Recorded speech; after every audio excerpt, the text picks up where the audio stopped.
Marsconsolegamer. Salute to all troopers. Are you still doing your part in the war against the bugs? Then this major 1.6 update is for you, and it is out now. This huge 1.6 patch is a collection of content, performance, optimization improvements, and bug fixes. If you'd like to discuss Update 1.6 with your fellow troopers, please feel free to join the Starship Troopers Extermination community Discord. If you enjoy this update, please leave us a review on Steam. We greatly appreciate all the feedback that has been provided as we have developed Starship Troopers Extermination throughout the year and all the Galactic fronts. This update is around 2 gigabytes on consoles. Here are all the official 1.6 patch notes for August 14. Server performance improvements. Projectile optimizations. Projectiles for most weapons, explosive projectiles such as rockets and grenades, are not affected, have received a performance and fidelity improvement. All troopers should enjoy a smoother and more performant experience and enjoy more reliable weapon performance with additional features. All projectiles are more performant. Tracers are more visible and remain visible for longer. Some projectiles can now ricochet off surfaces or armored bugs. Cosmetic system replication, optimization, and other improvements. The Director, our new spawning system. We're excited to roll out a major upgrade to one of the game's most important behind-the-scenes systems, spawning. Internally, we've been calling this system the Director. It's a total overhaul of how we handle enemy spawns in Starship Troopers Extermination, and it's been in development for quite some time. Why built the Director? As the game has grown with new modes, difficulty settings, and more enemy types, we realized that our original spawning system, while functional, was starting to show its limits regarding maintenance and future improvements. We needed something that could scale with the game, improve performance, and most importantly, create more engaging and consistent gameplay. So we set out to create a new system from the ground up that would give us more control over when, where, and how bugs spawn, scalability for different modes and future content, better performance on both server and client, the ability to craft intense, memorable combat pacing across all types of missions. What the Director does. At its core, the Director is a system that constantly evaluates the battlefield's state and decides when and where enemies should spawn. It takes into account things like player positioning, mission objectives, pacing intensity, and spawn zone availability. It's not just about sending waves of bugs, it's about sending the right kind of pressure at the right time, whether you're holding a point or racing to extract. The Director can adjust the tempo to make combat feel more dynamic and deliberate. Key improvements. You'll notice our more consistent spawns. Spawns are now much more reliable and controllable. This helps reduce unfair or unpredictable moments and gives us tools to tune encounters with greater precision. Scalable across modes and difficulties. We have built the Director to work not just in existing game modes, but in future scenarios as well. This system will help us expand gameplay in meaningful ways, whether that's Horde-style modes, ARC missions, or new event challenges. Improved performance. By optimizing how and when spawn decisions are made, we've reduced CPU load on both the server and client. This is especially noticeable in high-intensity moments with many bugs on screen. Better gameplay moments. One of our goals was to give designers more control to create crafted gameplay beats, moments of tension, relief, and chaos that feel cinematic and satisfying. The Director allows us to build those experiences more reliably. What's next? This system is just the beginning, a foundation for the future. With the Director in place, we now have the tools to push combat encounters even further, with more variety, smarter pacing, and more ways to surprise and challenge you. As always, we'll be listening to your feedback on how it feels in the wild. This is a big change, and we'll be keeping a close eye on how it impacts different playstyles and missions. Thank you for being on this ride with us. We can't wait to see how you handle what the Director throws your way. Critical strike. Federation scans have picked up large reserves of Archegeon deep underground after meteor strikes have hit remote areas on both Valika and Agni Prime.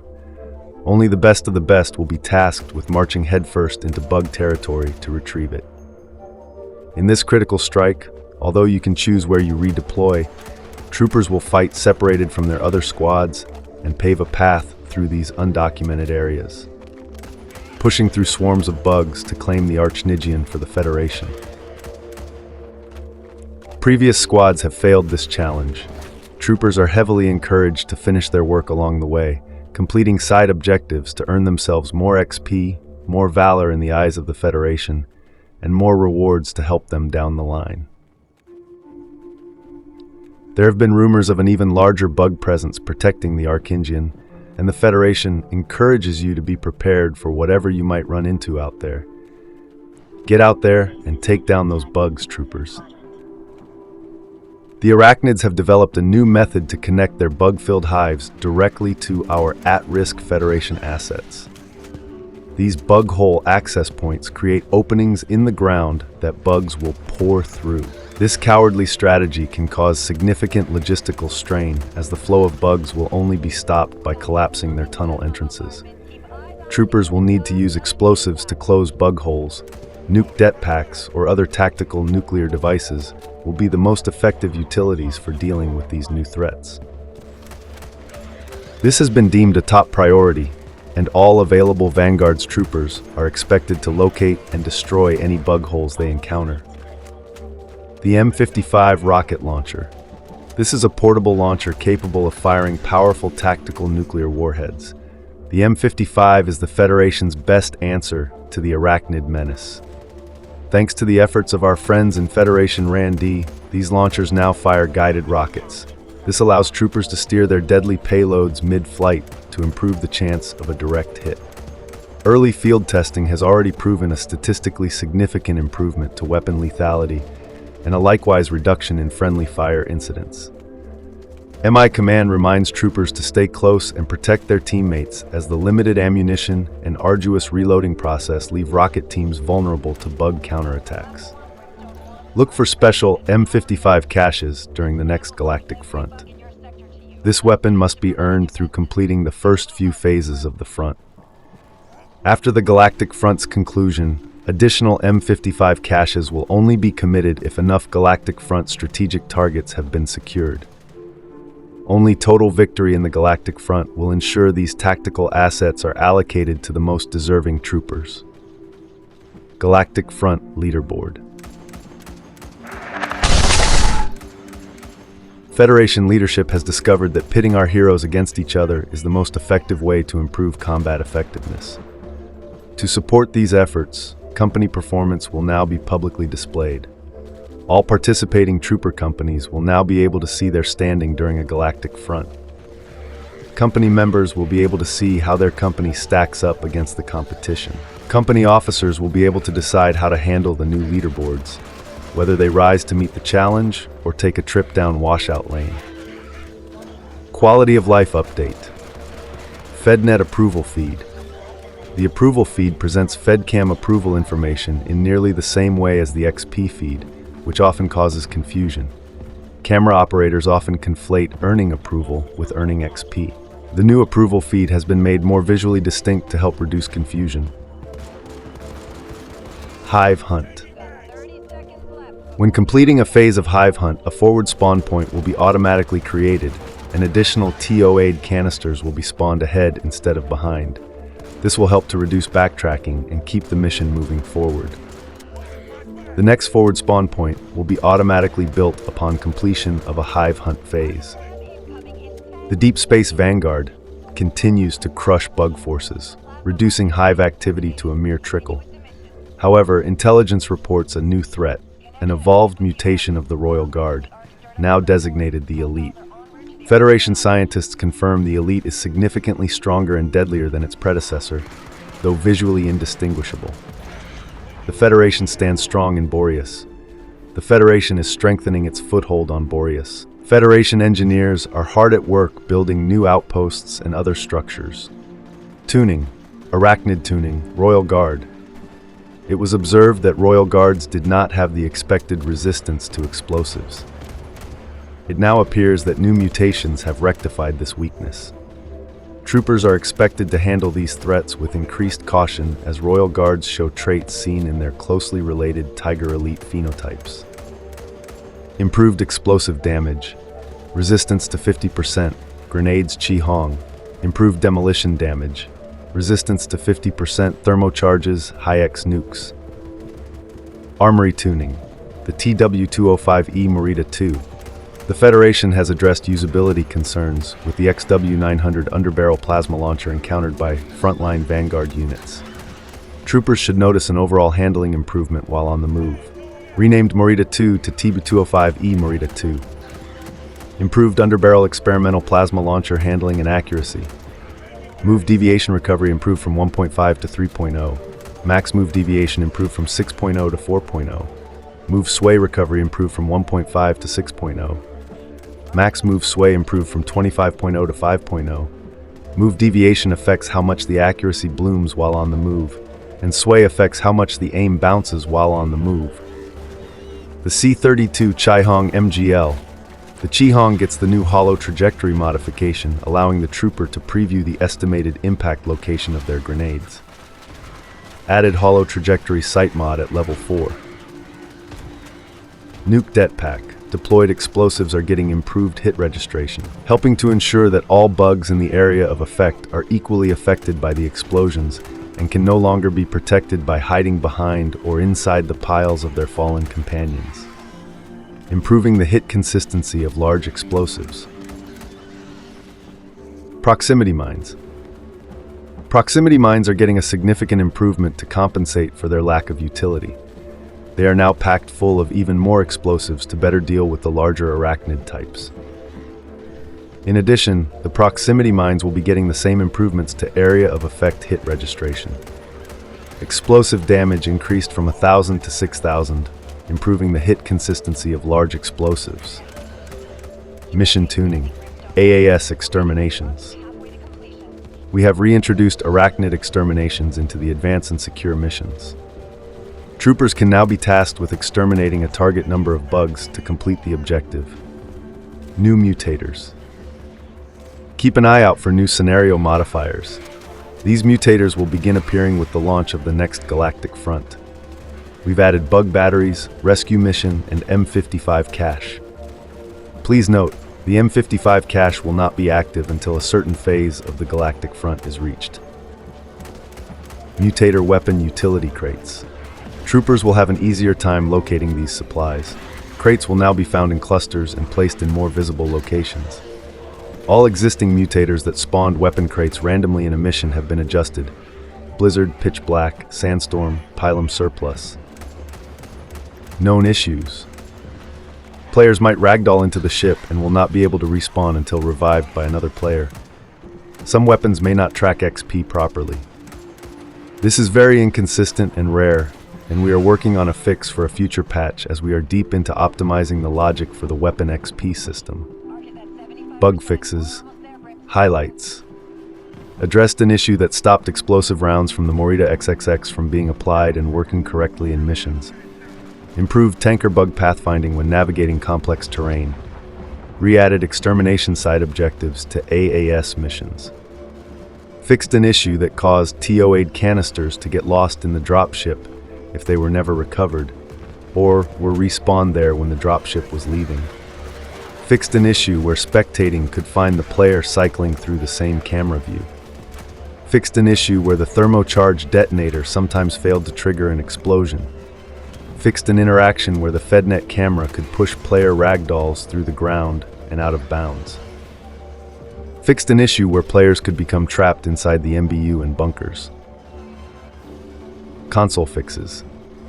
Fixed an issue where on console, the left face buttons would not open the virtual keyboard on the company screen. Fixed an issue where the top companies tab could not be scrolled on consoles. Fixed an issue that made the members tab unscrollable on consoles. For PS5, fixed an issue where platform invite join features stopped working after a crash. Fixed an issue where no buttons could be pressed after entering the company tab. For Xbox, Resolved a server disconnection caused by a gameplay freeze on a Horde map. Engineers who died with a canister on their back should no longer have a permanent icon of the canister in the 6th slot. Adjusted the underbarrel experimental plasma launcher in the loadout screen so it no longer goes off screen. Resolved an issue where multiple mission failed. Prompts would be spammed during the extraction phase as each player died. Fixed an issue that could cause the weapon modifications UI to stretch off-screen for long modification names, e.g. underbarrel experimental plasma launcher. Fixed a bug where the grenade launcher's hollow trajectory did not account for the increased range granted by the prosthetic servos perk. Fixed an issue where the ore count displayed as #name when using any language other than English. Fixed the base destroyed message so it does not appear in the correct location when a Horde mission fails. Fixed the boss fight UI widget to reflect both the icon and the text correctly. Fixed the elongated appearance of the warning screen shown at the game's launch. Fixed an issue where Agni Hive hunts appeared as Valaka in the mission selection list. Corrected planet names in the mission descriptions to display the proper location. Fixed the incorrect sorting of critical strikes in the mission list. Fixed missing translations for tactical drop inbound text for nuclear launchers. Fixed untranslated mission start objective text. Audio fixes. Fixed missing explosion VFX and SFX for the Chi-Hong grenade launcher adhesive rounds modification. Restored missing audio on the main screen. Art and animation fixes.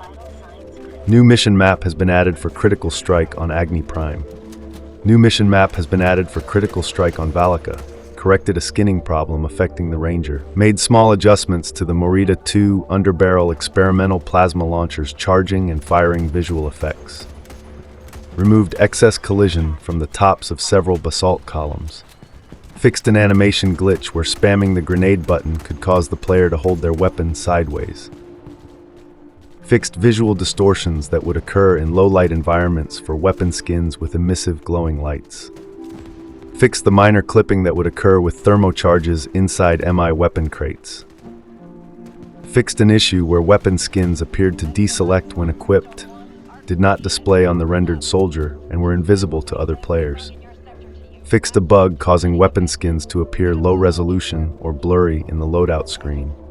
Corrected an issue where the default skin on the MK1 and carbine magazines appeared black. Fixed weapons in idle pose with scopes so they now realign to the center when firing.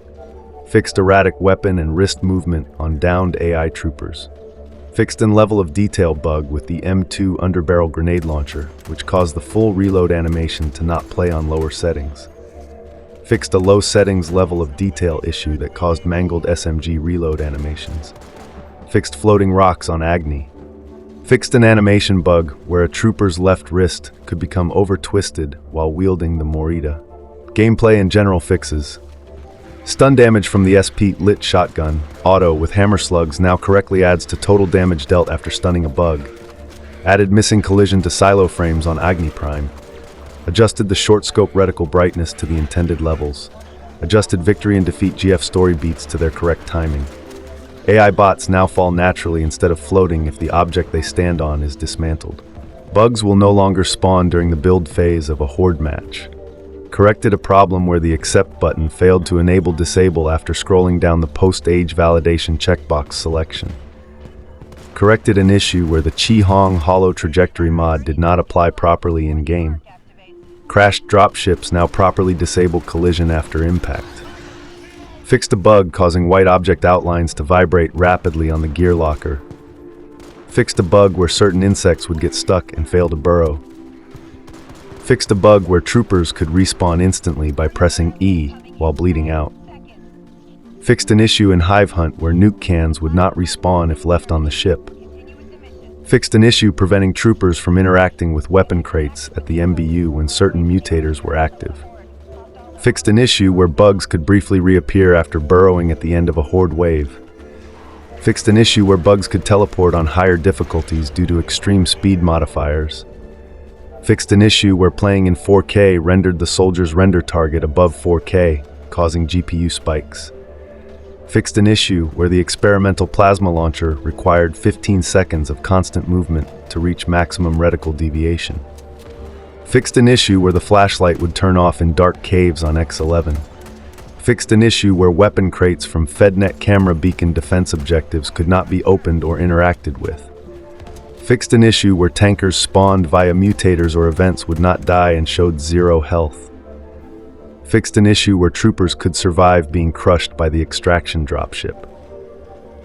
Fixed the gunner's aim assist node so it no longer appears below their head and on the ground. Fixed an issue on Boreas Arc, preventing light beacons near the MHQ from being picked up. Logistics training perk now applies correctly when carrying a FedNet camera. Plasma Grenadier and bombardment projectiles now appear correctly in-game. Players now correctly spawn into the selected class instead of being assigned a random one when using the highlighted option without confirmation. Reduced the excessive brightness of the Chai-Hong holo trajectory. Reduced excessive flare illumination of volumetric fog on X-11 when using epic settings. Resolved an issue where MHQ destruction during the build phase caused multiple extractions and disrupted horde event flow. Resolved an issue where players could become unpossessed and sent to spectate when a new spawn point was built. Resolved an issue where bugs would sometimes spawn but remain idle. That's it for this huge 1.6 update, troopers. See you all at the battlefield. Have fun playing Starship Troopers Extermination. Thanks for watching the video. Stay tuned for more updates on games, gameplay of new and older releases, console hardware, and various art.